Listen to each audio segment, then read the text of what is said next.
یہ صدائے حریت جموں کشمیر ہے۔ کشمیر اپ ڈیٹ کے ساتھ ابن سلام۔ وادی کشمیر اور جموں خطے کے مسلم اکثریتی علاقوں میں فوجی محاصرہ اور انٹرنیٹ کی معطلی کے 4 ماہ مکمل ہو گئے ہیں۔ بھارتی فوجیوں نے اس دوران 2 خواتین اور 3 لڑکوں سمیت 38 کشمیریوں کو شہید اور 853 کو زخمی کیا۔ کشمیر میڈیا سروس کے ریسرچ سیکشن کی طرف سے جاری ایک رپورٹ میں کہا گیا ہے کہ اس عرصے میں قابض فوجیوں نے 39 خواتین کی بھی بے حرمتی یا عصمت دری کی۔ کم از کم 11,401 حریت رہنما، کارکن، سیاستدان، تاجر اور سول سوسائٹی کے ارکان بھی مسلسل گھروں میں نظر بند ہیں۔ جموں میں پینتھرز پارٹی کے کارکنوں نے موبائل انٹرنیٹ سروسز پر مسلسل پابندی کے خلاف نمائش گراؤنڈ میں احتجاجی مظاہرہ کیا۔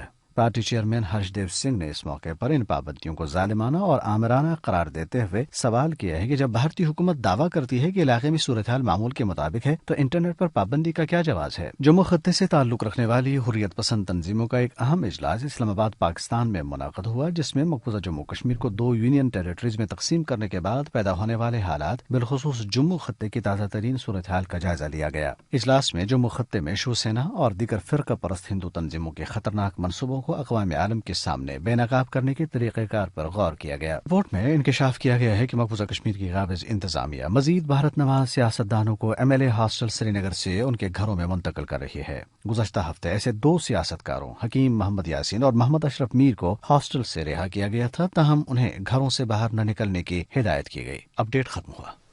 گزشتہ 4 ماہ سے 9 لاکھ بھارتی فورسز کے محاصرے میں 80 لاکھ سے زائد کشمیری تمام تکالیف کے باوجود جس عزم و استقلال اور ثابت قدمی کا مظاہرہ کر رہے ہیں وہ قابل تحسین ہے۔ اس حوالے سے سنتے ہیں کشمیر تحریک خواتین کی جنرل سیکرٹری اور حریت کانفرنس آزاد کشمیر شاخ کی رہنما مسز شمیم شال کی گفتگو۔ بھارت یہ چاہتا ہے کہ مقبوضہ جموں کشمیر کے عوام کو کلیکٹیو پنشمنٹ دی جائے کہ انہوں نے آزادی کی جدوجہد کے لیے آواز بلند کی ہے۔ بھارت کے حکمران اور ان کے ایجنٹ دنیا میں، خصوصاً ان کے ڈپلومیٹس نے جس طرح سے نیو یارک میں اسرائیل طرز پر مکانات اور کالونیاں بلڈ کرنے کے لیے ایک فارمولا دے دیا ہے، اس کی مذمت دنیا میں کی جا رہی ہے۔ ہمیں دنیا کو یہ بتانا ہے کہ بھارت کے عزائم کیا ہے اور وہ کس طرح سے مقبوضہ جموں کشمیر کے عوام کو تکلیف میں مبتلا کر کے وہاں کی ڈیموگرافی کو چینج کرنا چاہتا ہے، وہاں کی اکانومی کو تباہ کرنا چاہتا ہے اور لوگوں کو وہ دشوار ترین حالات کے دوران مائیگریٹ کر کے